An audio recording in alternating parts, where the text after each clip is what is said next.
problem with you Christian girls is you let us do everything to you except penetrate you.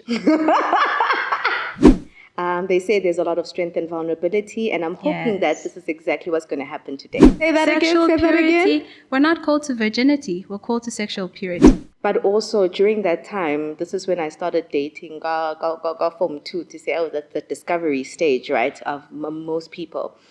But then what that turned out many years later when I was 17, 18. So in pursuing intimacy, the world has said sex equals intimacy. Okay. And yet in our build is the need to connect with people. Yes.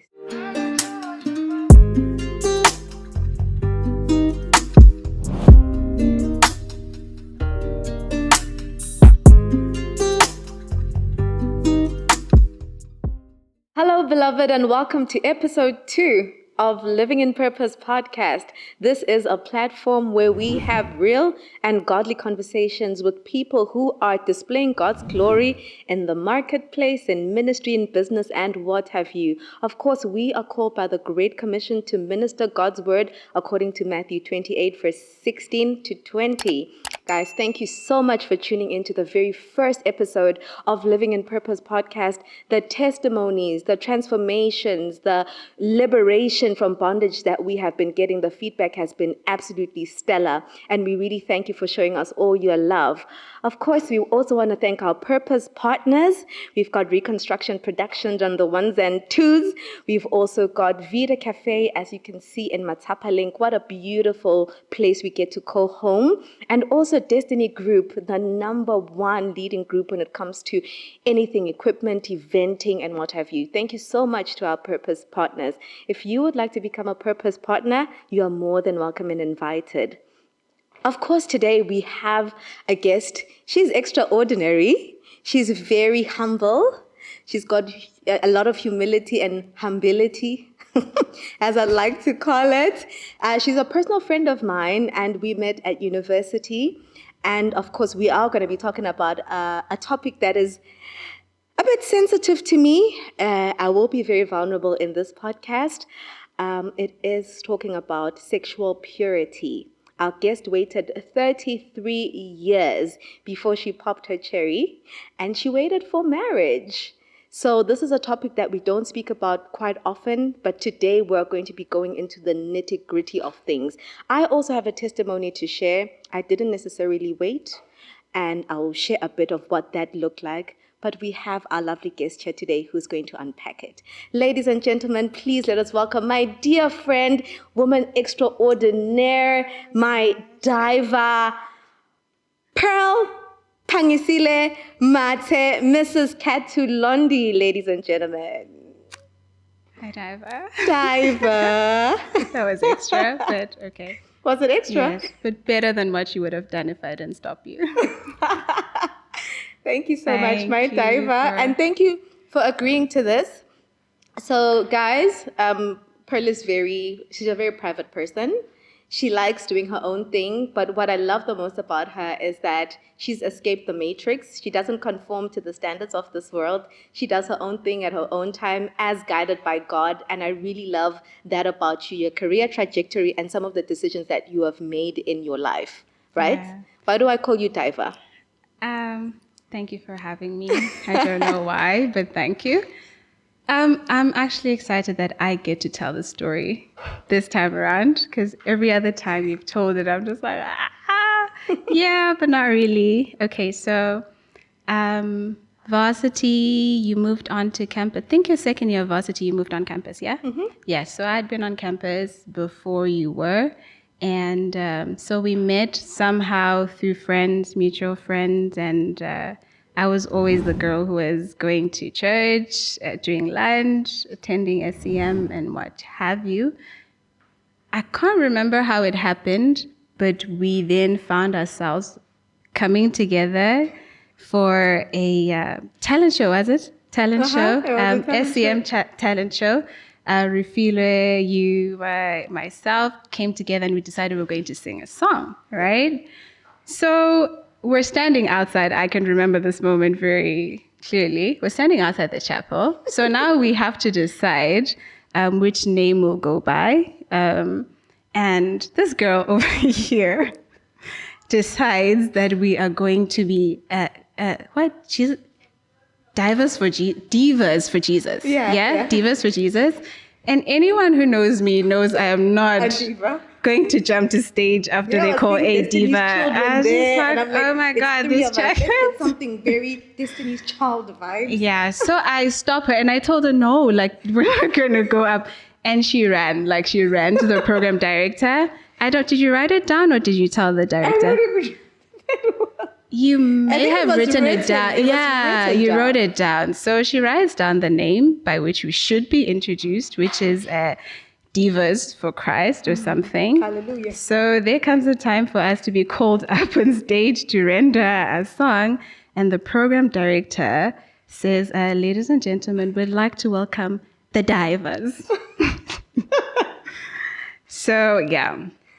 And we kind of looked at each other. Who are the divers? Like scuba divers? And anyone that knows Lando knows that she went on stage to correct him to say, sir, no, we're not divers. We're divas. We're divas for Christ. Yes. And since that day, like we really cracked up about it. Since that day, she's been my diver. So we're now diving for Christ in everything that we do. Yeah. So thank you, Thank Diva. you for sharing that story. And I love you so much. And thank you for being here today and honoring the invitation. Guys, you traveled all the way from SA to be here with us to discuss. All the way. All the way. Yes, I left my husband alone for the very first time. And he let me. So I think he likes you. Oh, God bless Mr. K. God bless him so much. Of course, we're going to be discussing a very interesting topic. As I rightly put it, it's a bit sensitive to me. They say there's a lot of strength and vulnerability, and I'm hoping that this is exactly what's going to happen today. Yes. But before we dive into our topic on sexual purity, let's just ease things up a little bit. I know you are a diver for Christ and you know the word. And as such, we're going to play Bible trivia. Huh? I think you think too highly of me, but okay. She looks very excited right now. Okay. I know you're going to get all of this correct because first and foremost, you're a pastor. You're a pastor's kid. And then? Guys, she's a PK and everything will be 100%. I'm joking. I've also made it very difficult. Why? Because I love you. I liked the game that you played in your other podcast. I liked that one. Ngolunga's confirm me, girl. Okay. So the first question. Oh, Jesus. How many people did... Oh, Lord. No, that's not the answer. Oh, Lord is not the answer. Okay. The answer is, how many people did Noah's Ark carry? His family? As many as were his family members. However many they were. That's how many. Diva, stop. Why would you do that? Okay. It's 8. 8. Yeah. I was going to say 7. You were going to say 7. Vulnerability. I was going to say 7. So it's not too far off. Even I didn't know until I read this. So don't worry. It feels like you were fishing for something hard, but okay. Okay, this one you're going to get because we all know Don't this do one. that. Just ask the question. Iti, what are the names of the birds Noah sent out of the ark to check if the water had dried up? The birds. Why did you say birds? Yeah, the birds. A dove. A dove and... It was another one. Yeah, there's another one, babes. It's a raven, apparently. Oh, yes, and a raven. Okay. Yeah, right. Not bad. This one you know. Who's editing this? This is not okay. This is not... For a pastor's kid, I'm judging you, but it's all good. Which tribe was Paul? Was Paul this girl from? Doesn't like me. Which tribe was Paul from? Tribe? When he said, he mentioned there. Of the stock of Israel, of the tribe of a Hebrew of the Hebrews. Yes. Just guess. This is not fun.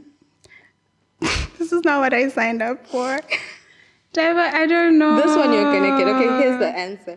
He's from the tribe of Benjamin. Even I didn't know until Yes, from the tribe of Benjamin. Yes, baby girl.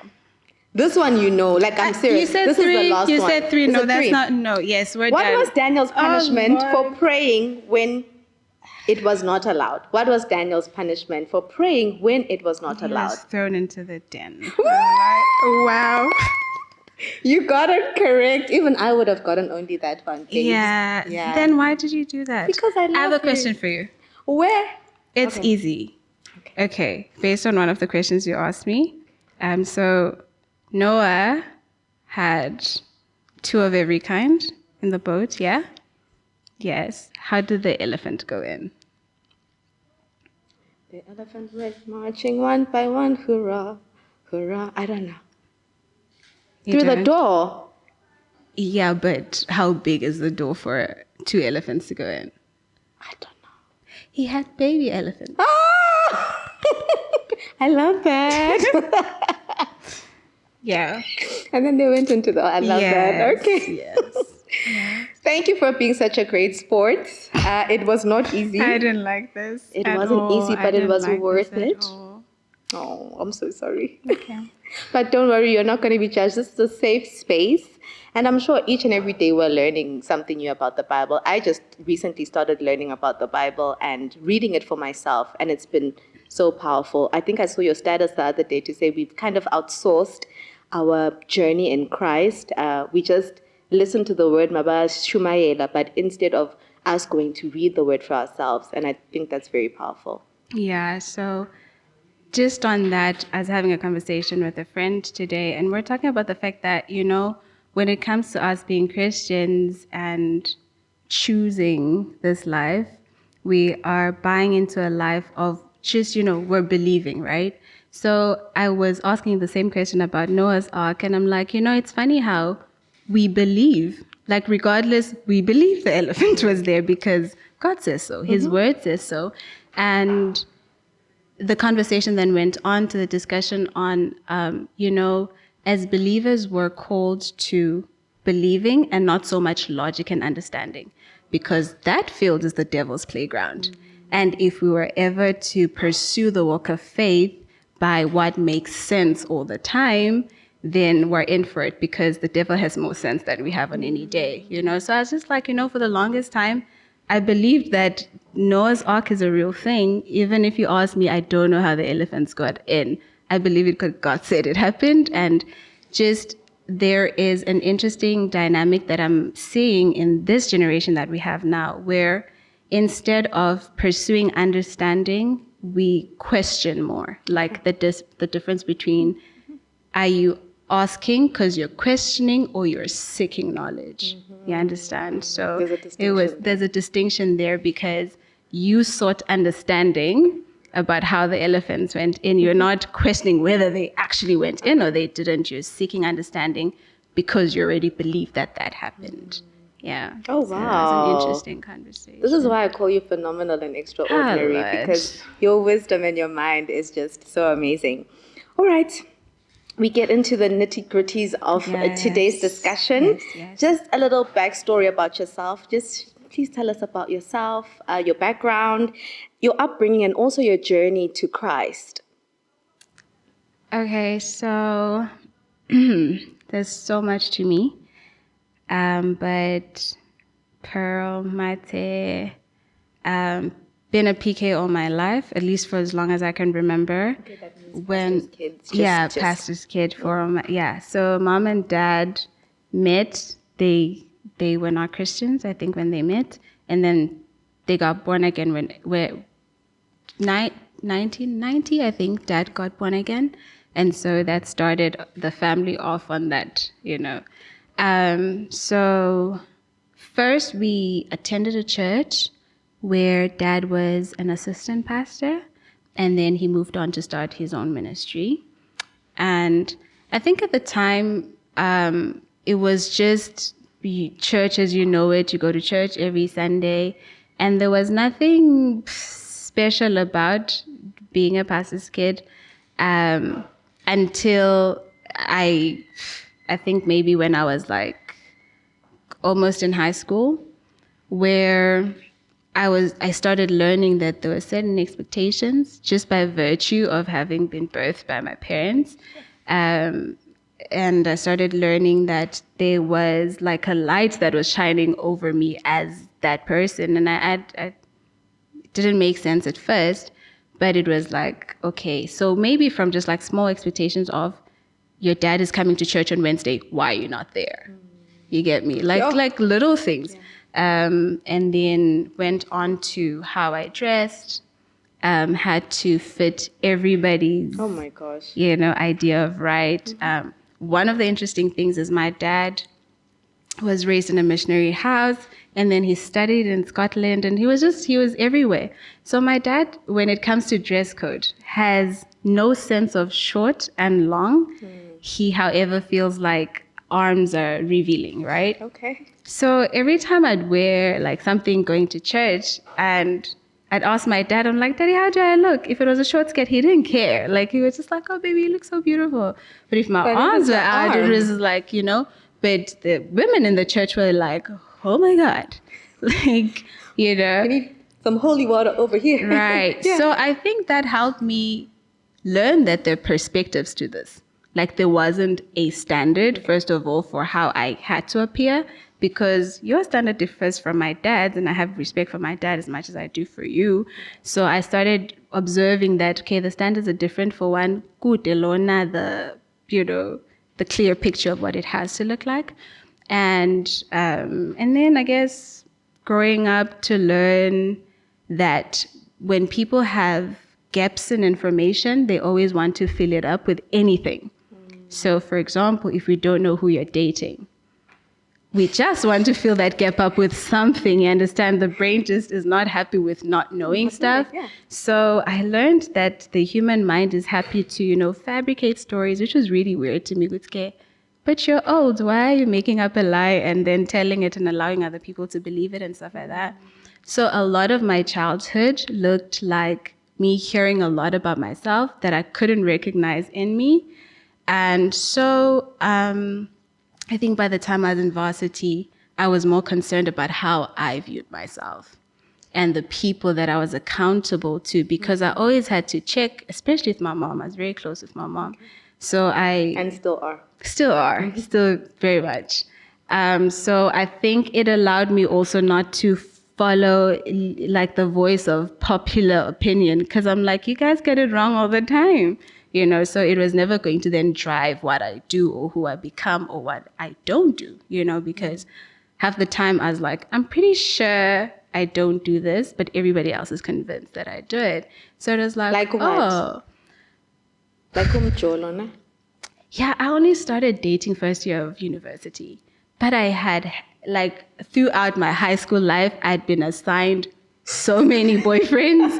It was weird because I thought, I kid you not, when I was in high school, I thought we were in school to study. Like, I really thought we're going to school to learn. Focus, babe. Yeah, I really was. I had like one friend and one best friend, and I was just doing school, And also, I asked mom if I could date. She said no. So I was like, okay, I can't date. And we moved on from there. I like that you asked for permission. I did. I watched Brace Face.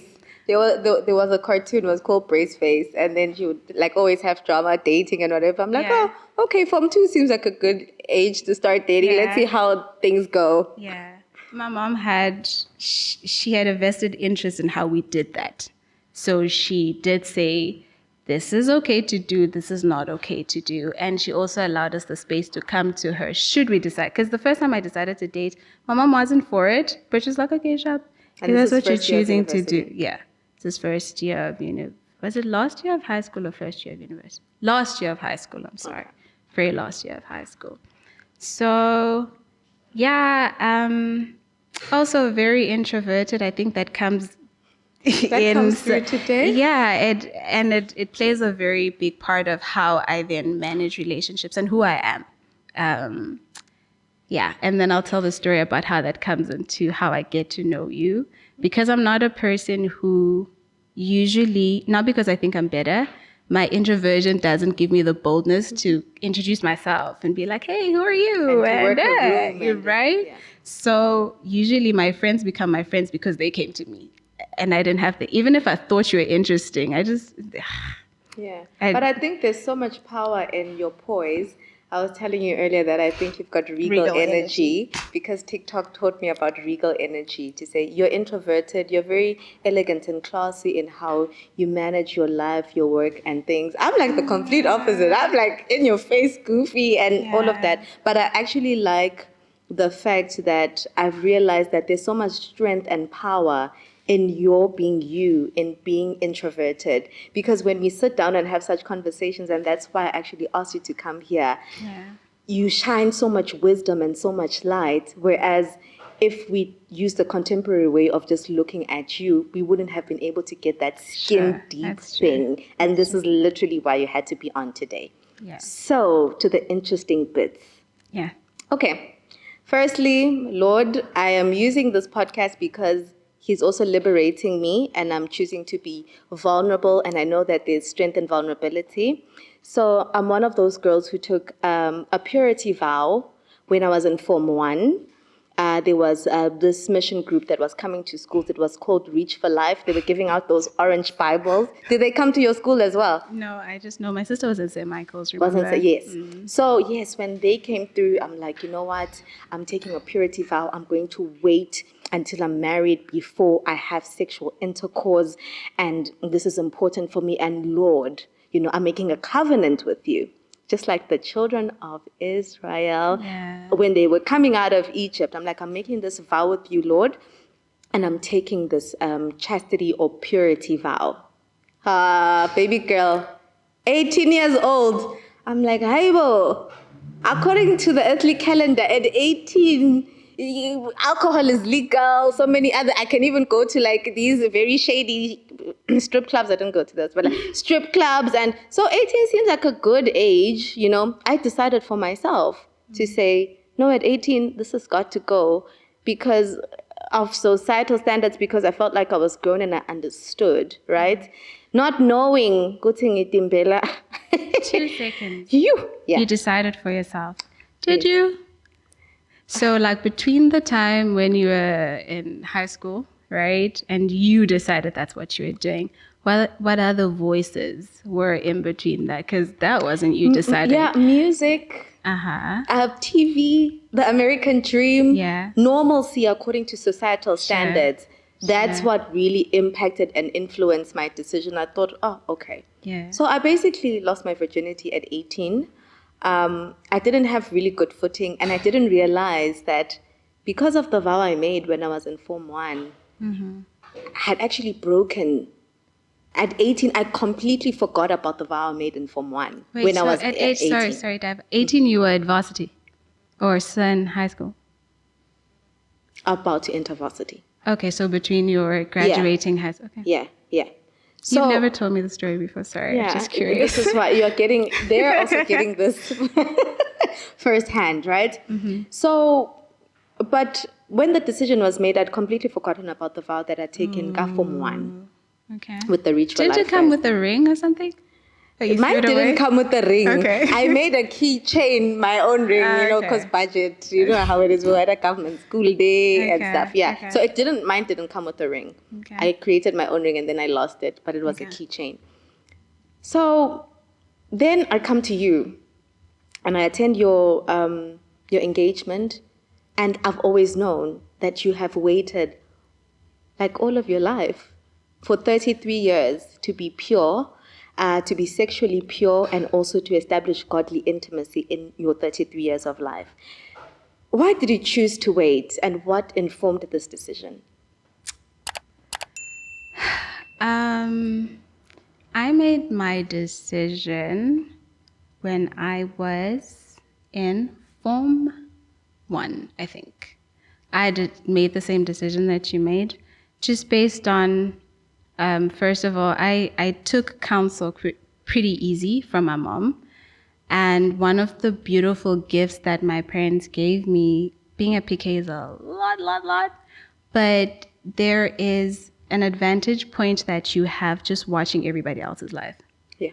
So you're a kid and there's a person that you look up to, and just years down the line, it literally, from what you thought they were to what they are now, you can see that the decision making is what drove them to where they were in their lives. So it gave me a beautiful place to sit and watch and be like, so when this is the result of that. When you do this is the result of that. So a lot of things I didn't have to try out to figure it out. I had enough examples in front of me to be like, that's not where I'm going. Wow. That's not what I'm doing. So that kind of helped me. And just going back to what we're talking about before, when we took this vow for sexual purity, we've had like different generations in the faith and stuff like that. And I think the generation that was before us was more of, we believe God, whatever God says is right and whatever. And it felt like in the area of sexual purity and stuff, they didn't seek understanding to where, what is this? Like, what is it for? Why should we not have sex? Because that's all we're not taught about sexual purity.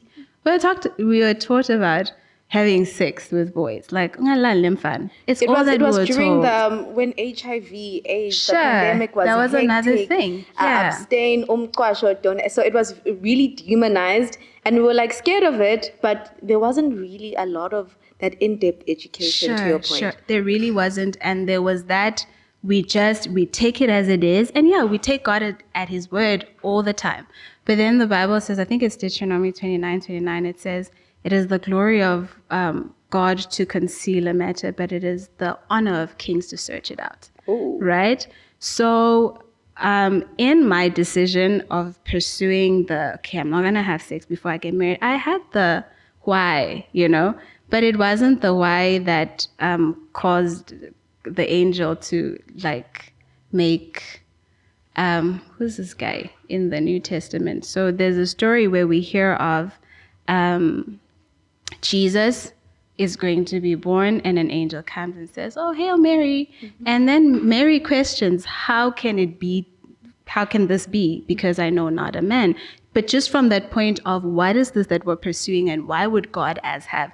And just understanding God to be a very intentional person. I then, from making the decision, pursued understanding. It wasn't just, I made the decision. I made it because they said it was the right thing to do. And it felt like, another thing was I was very close to my brother growing up. And one of the things that I really didn't like to hear was a bunch of guys seeing a pretty girl walk by, and everybody just like, been there, tasted that. And it's like the lousiest guy in the group is like, okay, now it's my turn type thing. That thing would disturb the life out of me. And I just also knew that wasn't going to be my story.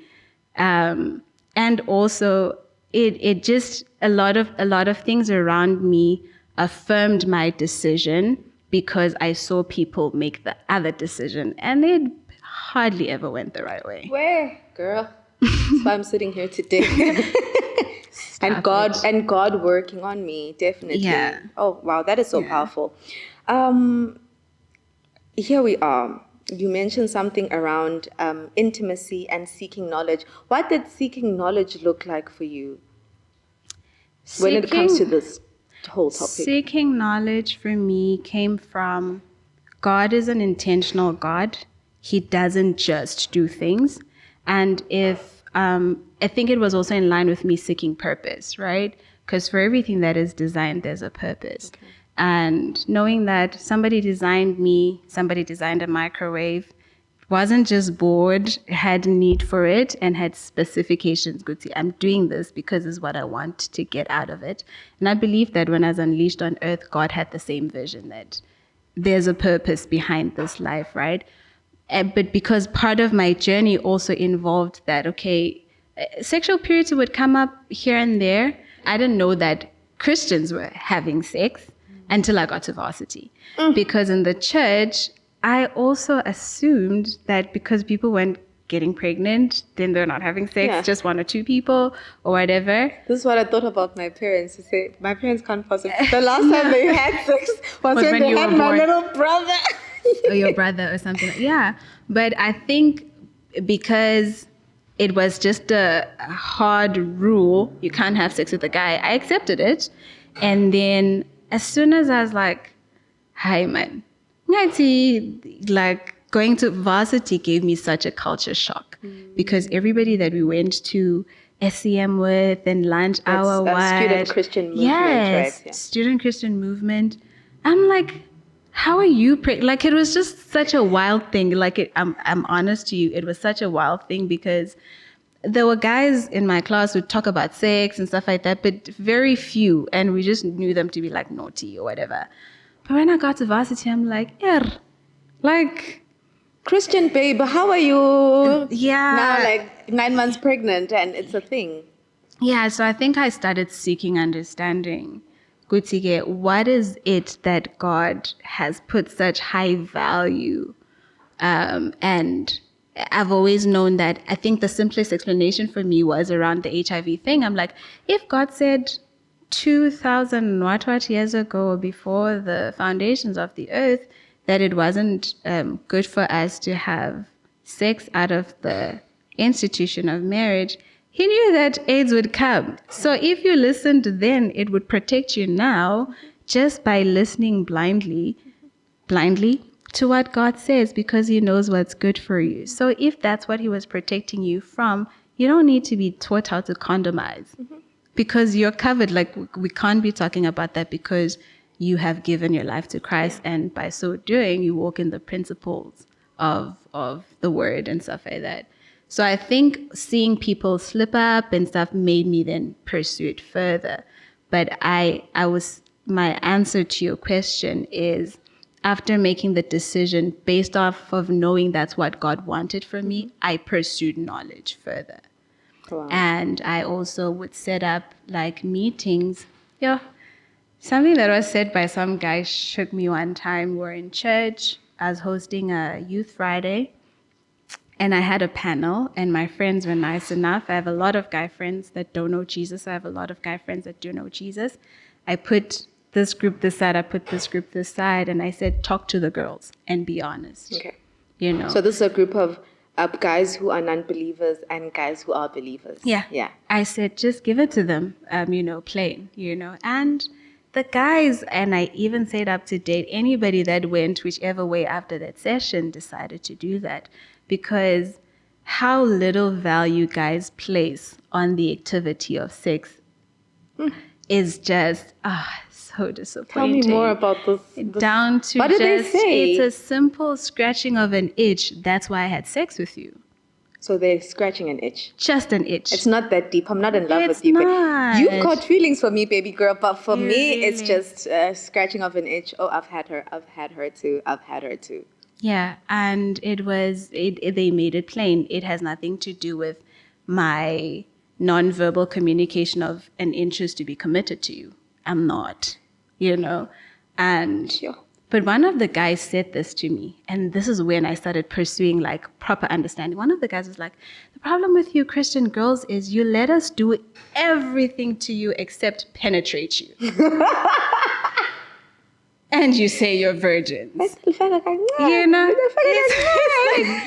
you let us do everything. If we dare to, you cry tears because you're like, do all you can, just don't, And then he said another thing just after saying that. He's like, but the question is, you'll be a virgin till you get married. After that, what's your identity? It's like, wait a minute. That is deep. It was like, you'll be a virgin until you get married. After that, and then who are you, who right? Are you like, what do you pride yourself in? That's where my understanding of sexual purity then came in, that we're not called to virginity. We are called to sexual purity. What? Because Say that again.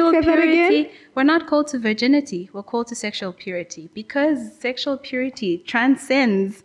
I am married now. I'm practicing sexual purity. A muscle that I gained through exercising my virginity. You get me? But still, even in marriage, I am still called to live a life of sexual purity, and it has nothing to do with being penetrated or not being penetrated. You get what I mean? Wow. I don't, but I will get it because I've got a follow-up question on that. That's okay. Wow. Okay. This is very interesting and very liberating. It's very eye-opening. I think more especially based on what you said, especially that other group of guys who came through who are not really believers, who say, you Christian girls, we do everything, Gini. But also, I feel like it's also an opening of a portal, this thing. Once you let a guy or fornication to happen, you're inviting so much into your life, not only the soul ties that we often speak about or, have that buzzword going on, but also there's this issue around validation now. To say now you're seeking validation from a guy who really doesn't really think much of you. But why doesn't he love me? I'm going to do this for him. If I do more of this for him, he's going to love me better. But no, actually, it's because there was that sexual bond and connection. And then we really, for me as a lady, I don't understand. Why are you rejecting me? I've just given you my precious flower. Why would you just walk away from like that? And then as a result of feeling so downtrodden and feeling used, then the depression comes through. Then the anxiety comes through. Then the feelings of I am not worthy come through. And that's exactly the breeding ground that the enemy loves. Can I just say that I'm not an expert in this field, so I'll just speak from the girl's perspective, right? We are sexual beings. We're designed so. When God designed us, made us spirit, soul, body, and each of these aspects of who we are have certain needs. You understand? Your spirit can't just thrive without you doing something to feed it and allow for it to stay healthy.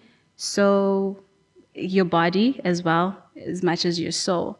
So these are three things that we manage whilst we're having this experience on earth. And as being spirits, living in a body and having a soul, managing the issues of the soul is why we even have that we then define as need for intimacy. It's the soulish part of who we are. In our core, yes, we're designed for relationships. We are relational beings. And when God designed us, it designed us for community, that we shouldn't be alone, right? Even He has a space in us that He fills, but still allows for the play of a family, friends, whatever, right? So in pursuing intimacy, the world has said sex equals intimacy. And yet in our build is the need to connect with people. Yes. The need to connect. Social beings right. as well. Which then responds to my need for validation, my need to be loved, my need to be seen correctly, my need to be celebrated, all of those things. Which, unfortunately, because, again, when God designed marriage, it was an institution that He decided would be good for us to have, so that we're all born in that institution, so that children have a mother and a father, and all of those needs are satisfied, and they have a correct idea of many things. Which outside of that, then we allow the world to minister to us. Like, what is this? And many people will say to you, even that need, and I'm going back to the difference between, intimacy that we desire and we have been told that that's sex. That's sex, yeah. So Can't see there's more to it. There's really, really more to it. One of the things that I found very attractive about my now husband is that in dating we pursued every other area of intimacy. Emotional intimacy, mental intimacy, spiritual intimacy. There's just so much when it comes to intimacy, so much so that I remember Pastor Zandi one time, God bless your heart, Ma, I don't know why we didn't do this. She wanted us to do a thing called the best sex I've never had. The best sex I've never had. The best sex I've never had. Yeah. And basically the idea behind it was the best sex you've never had is the sex where you are fulfilled in all these other areas of intimacy, and then sex comes now to feel another part of this intimacy. Not as the main character. Not as the main character, where now vulnerability is easy, where I feel seen correctly, I feel validated, and this is not like you're under pressure to perform, and if this goes wrong, it's like the end of the world, and if it goes, you understand what I mean? So intimacy is a beautiful thing to pursue with a person. It is a beautiful thing. Whoa. And the confusion then, I've heard a lot of women say, after we have sex, I want to talk. He doesn't want to talk. He is not being intimate with you. Yeah, because we've neglected all these other parts of intimacy, Right. and we've profiled only one aspect of it. I think this is very enlightening for me as well, because of course that was going to be my next question. So what's the difference between, intimacy and sex? And now you've kind of unpacked it for me in such a profound way. Even as you're saying that, I was actually speaking to your sister, who happens to be my therapist. Yes, her sister is completely awesome, guys. So she was also saying that why do we equate wealth with money?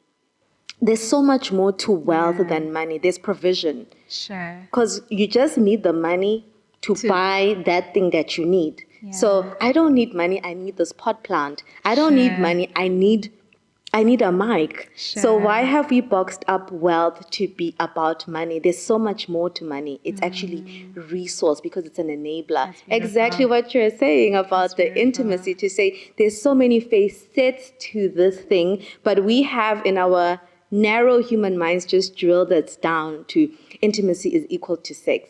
And for most of us, it's actually blown up in our faces, because we have sought intimacy only through the avenue of sex. And then after engaging in that sexual intercourse, we actually realize, this thing, there's nothing here. It's built on shaky ground. There's actually, and now you're trying to grab at straws to make a relationship work that wasn't even supposed to work in the first place. Yeah, and now requiring the other forms of intimacy from a person who never committed to do that in the first place, or that the way here was that they're here for just this. Yeah, tap and now go. You want to talk. Now you want me to call you and check how you're. Why? Why should I do that? This was not the arrangement. Because there's access to that, which should be, like when you go through a tunnel, it's like doors that you must open first before you get to that final door. But you've given him access to the very last one. Why must he try and now figure out how these others work? And you gave him the access from the back. Why must he find a cover path, the right path now to be like, oh, by the way, I actually like chocolate. Who cares? You get what I mean? You're snatching my edges right now with what you're saying. Like, it's really going in. It's really going in. And yeah. Whew. Okay. In this sexual purity journey that you've been on, I'm sure there were mistakes that you have made. What are some of these mistakes? I kissed boys before I I did. Wait, I'm not done with my kiss. Because you just yeah. What are some of the mistakes you made, and how did you learn from these? Did you continue kissing boys, or you realized, because this is a toxic trait? I didn't know any better, honestly. I really didn't know any better. So because say it again, Billy. You kiss boys. I can't picture her. Slow down. I did. And this was because... How far did you go with this kissing boys thing? Let's just all calm down. Let this room... It's the regal energy I was telling you about. It's poise and calm.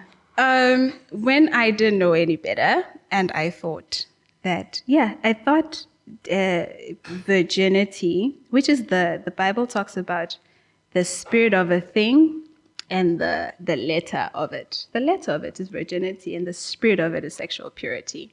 So when I didn't have better understanding, there was nothing wrong. You understand? There was nothing wrong with kissing a guy because nobody told me there was anything wrong with Mommy didn't really specify, right? To be honest with you, I don't remember telling Mommy that I was kissing a boy. I thought telling her that I'm dating was already informing her that I'm about to kiss a guy. I think that's how it happened, because I don't remember her saying, "Go for it, girl. You're on the right track." Yeah, I don't think that's how it happened.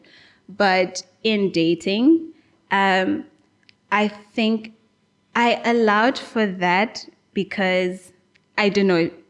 Truth of the matter is, I didn't know any better, number one. And when I did know better, the door was already open. And it's always harder to close a door that's been open than, you understand? So now the idea of temptation is that the devil will sooner tempt you with what he knows is already active. He in will you. tempt you with what he already knows is active in you. Yeah. That's powerful. Right. So, yeah, it was, and I hated that then became a struggle for me. It was just like, I have to put this boundary across. I now know better. I'm not going to do this. And I could feel the battle. Kana, when it came to sex, it was just like, you're going to, for example, you're going to the airport. You have no reason turning left. So I never struggled with that a lot because I just knew at the back of my mind that we're not there. We haven't opened the first or the second door, so it wasn't much of a challenge. But the door that I had opened, now it was just like we now have to go back and forth and having a conversation and slipping up and then asking, God, forgive you, please forgive me. I'm never going to do it again and stuff like that. And the devil saying, it's not that bad, Pearl. You didn't sleep with him or anything like that. But I'm saying that to say knowing better then brought the whole guilt and the shame in all of that. And but I think there was just one relationship that looked messy like that. Okay. And thereafter, I was just like, you know what?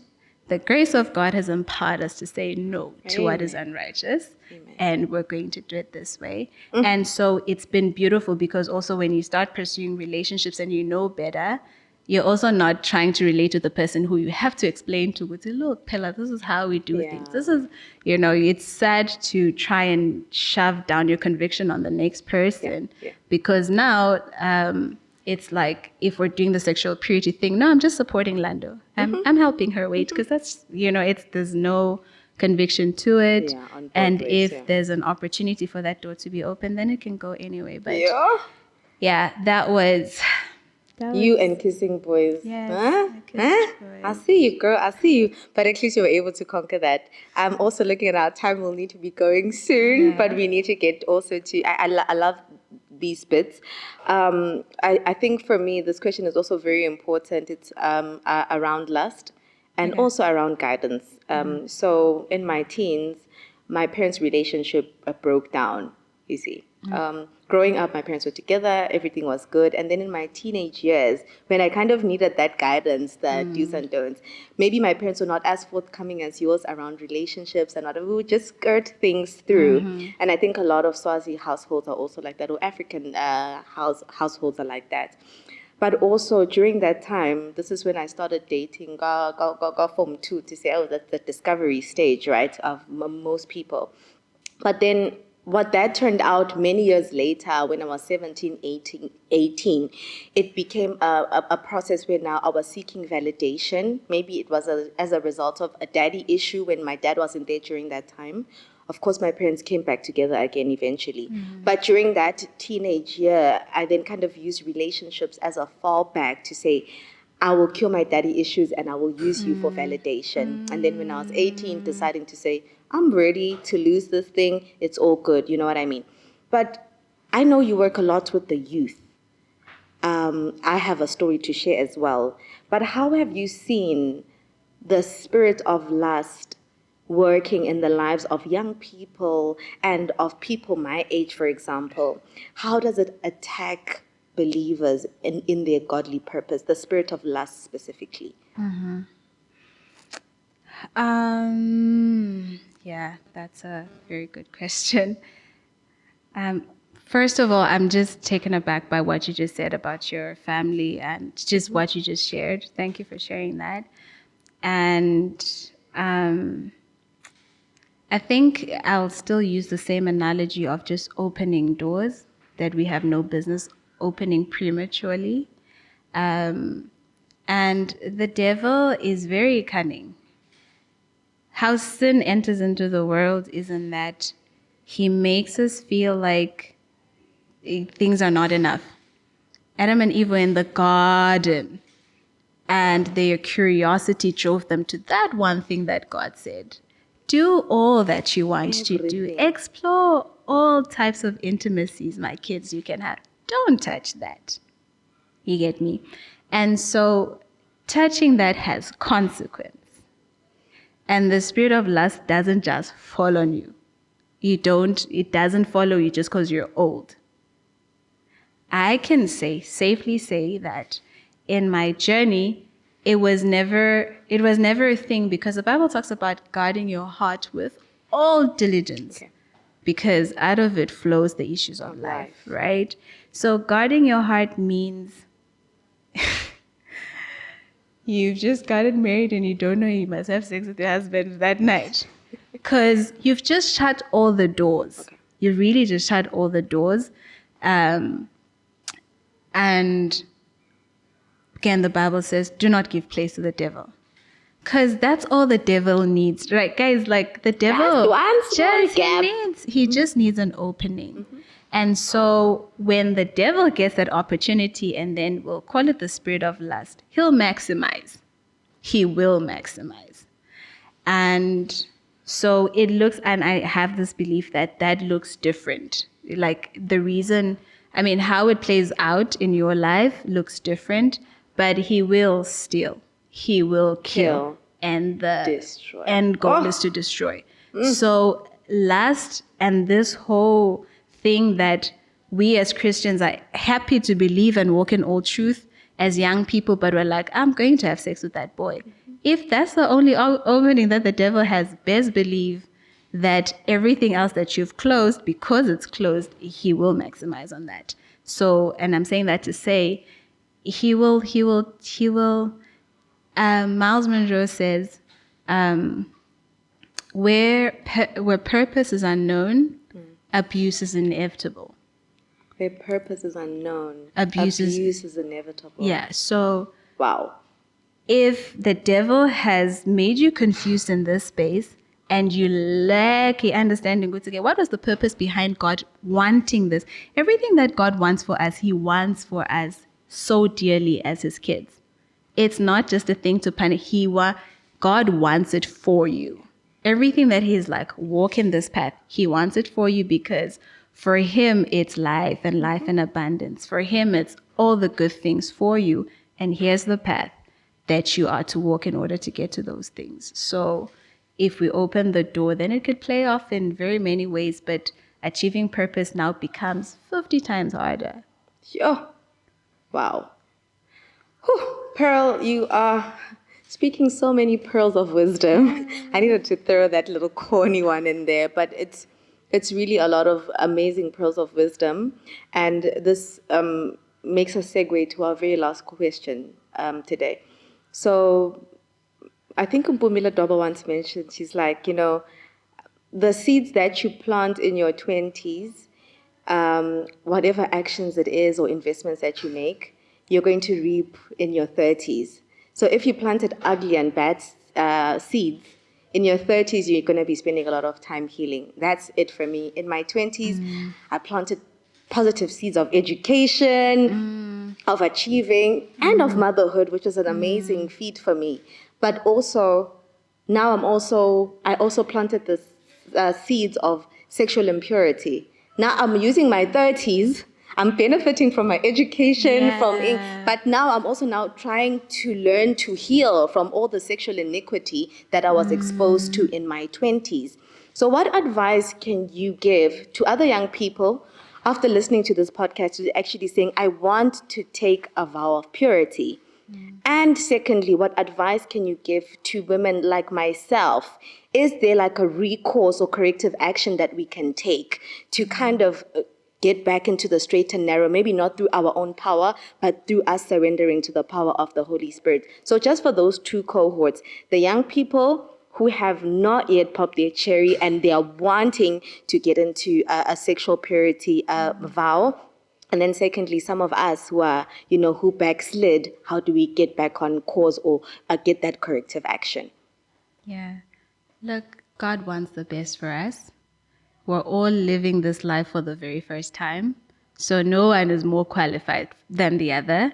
But wisdom will be found in those that have walked, a longer journey in this life. So I would say pursuing knowledge. The Bible says, get knowledge in all you're getting, get understanding. Understanding cements you in a decision that you make. Like, there isn't anything you could have done to convince me that it's a good idea to sleep with a guy that I'm not married to, because I was so cemented in that. And I just genuinely believe that God has good plans for me. I genuinely believe that. And for the young, for this upcoming generation, like I said, I think we just have too many questions, and it's okay to question, but we question from a place of believing. You know, like Sarah met an angel, and God's like, "Why did you love?" But Abraham also questioned God, but it was just understanding from a place of, I trust you already. Can you help me understand this? So intimacy with God also looks like you're taking this journey with him. You've submitted your life to him with no exception. We don't take parts of our lives and we're like, you'll take care of this one. This one, I'm going to drive this one until I'm in a bad space and then I'll need you type thing.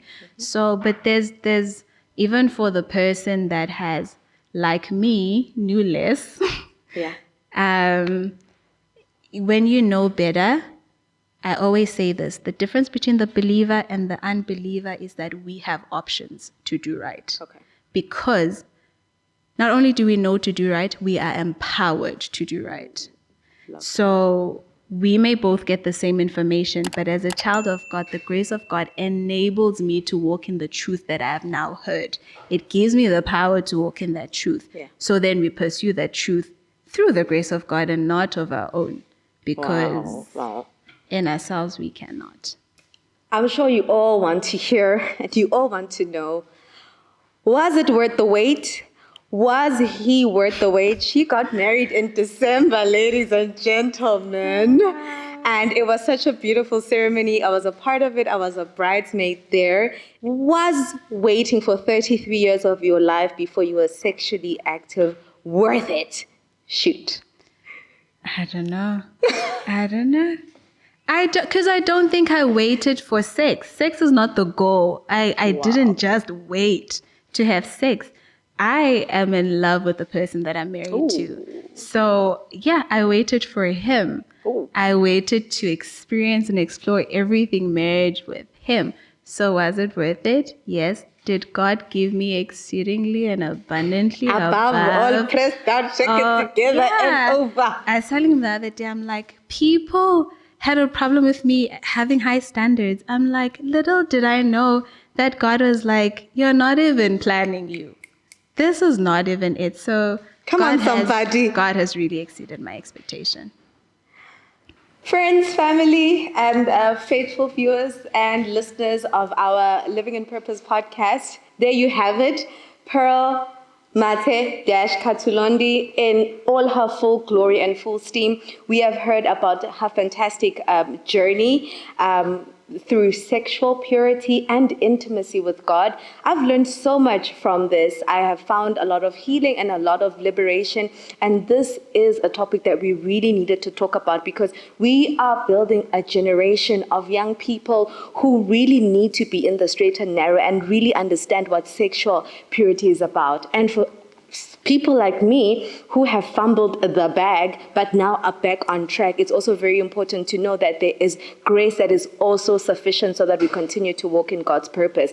Of course, if you have been impacted by this conversation, this godly conversation, please write on the comment section and let us know what you think. And remember that you can always, if you'd like to give your life to Christ, you can always reach out and talk to him. You can also message me. We'll put her handle up. You can inbox her so that you guys can have some form of a prayer that will help you dedicate your life to Christ. Otherwise, until the next one, thank you so much for tuning in. And Pearl, all the way from SA, coming to this podcast right here. We are so, so grateful. And thank you. God bless you. Thank you, Diver. Thank you, my diver.